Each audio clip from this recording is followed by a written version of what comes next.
Hey, beloveds. We've got a special treat in store for you this week. So, How to Survive the End of the World's amazing producer, Zach Rosen, has his own show that I also love. It's called The Best Advice Show. And we thought you'd like this episode, so we're dropping it as one of our bonus episodes while we're on break. If you love the show and you want to hear more from Zach, subscribe to The Best Advice Show wherever you listen to How to Survive the End of the World. Enjoy and talk soon.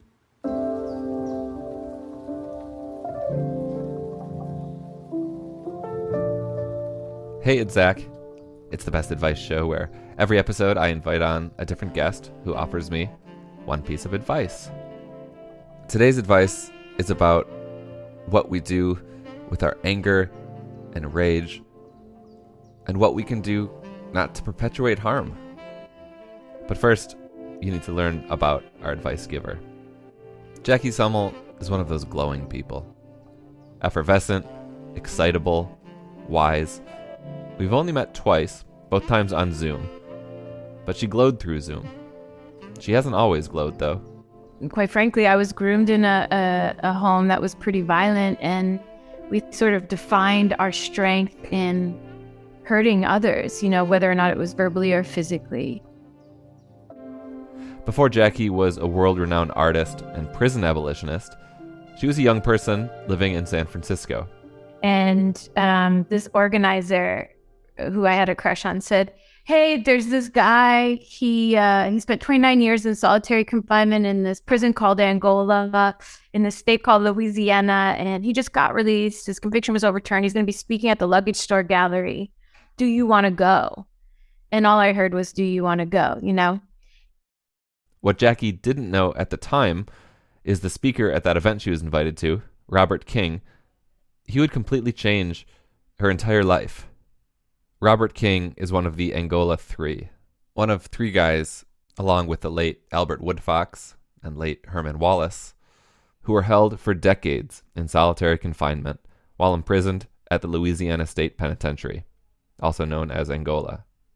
All Jackie knew at the time, over 20 years ago, was that she wanted to get to this Robert King event so she could flirt with her crush. And I was biking down Market Street in San Francisco, which if you've been there, it's already treacherous enough to try to bike. It's like it's so hilly, it's so dangerous, and Market Street has those rails for the streetcars. And so I was on my way there, and this SUV cut me off, and my reaction was to throw my bike down. I mean, you're gonna see a lot of old school Jackie here. My reaction was like throw my bike down, pull my earrings out, and like go to the window of the car and be like, fuck you, and just like start screaming. You did approach the window of the car? I sure did. And they did they roll it down? Did they? No, they drove off. You were just kind of screaming. I was screaming. I was ready to go. Yeah. I was heated. Yeah. The anger just was coming out, right? And I kind of put my earrings back on, reapplied my makeup, and walked up the stairs of the Luggage Gallery, and I sat in front of a man who had just spent 29 years in a 6-foot by 9-foot cell for a crime he couldn't have possibly committed. That was longer than I had been alive at the time. And I sat in front of him, and he was not visibly angry. And I was like, shit, I got something to learn from him, right? Mm-hmm. And so the next 20 years have really been organized around that process of unlearning and relearning. And how do I know it's working? Is because I've had many, many more moments of, getting cut off, many more moments of people saying really horrible things, moments of violence, sexual violence and verbal. And I've yet to pull my earrings out. You know what I'm saying? Like, I'm not going fisticuffs again. I've unlearned that. And that has brought me a sense of peace that I do believe will lead to liberation. And when someone does act in some kind of verbal or emotional or sexual violence toward you, like, if you're not taking on that anger, where do you think it goes? Committing yourself to abolition really is committing yourself to practices that transmute, right? That are alchemizing ideas of anger. Anger is really important. Anger will get you out of situations of harm, but it's also really satisfying and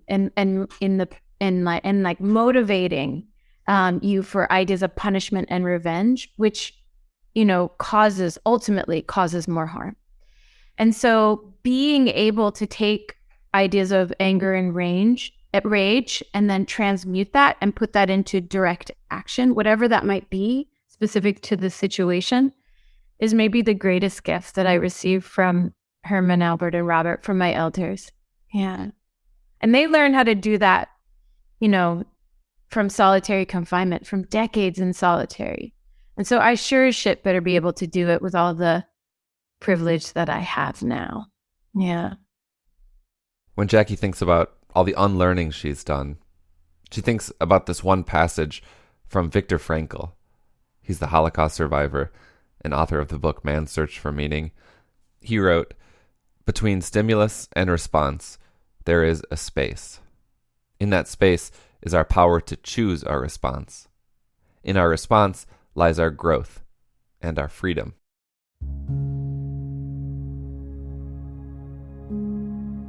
When you get cut off in traffic, right?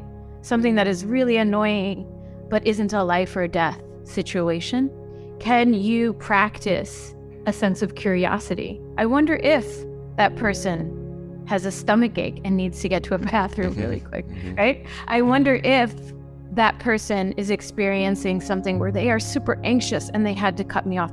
And you just start to build up the muscles to get curious about things that have hurt you, rather than sort of fall into the practices where you wish harm or actually cause more harm in those situations.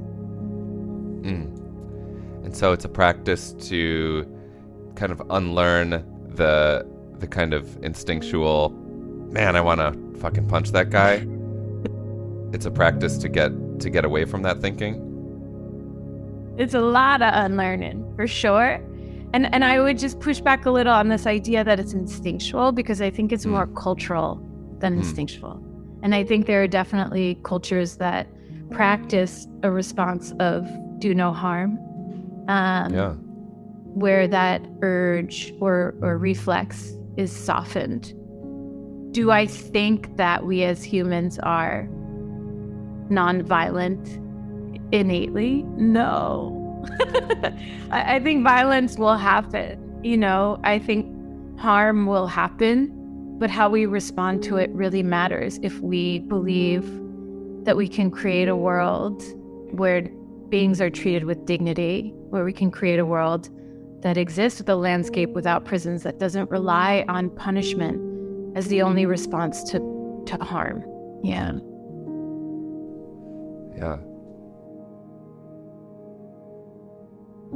Jackie Sumell is an artist and abolitionist based in New Orleans.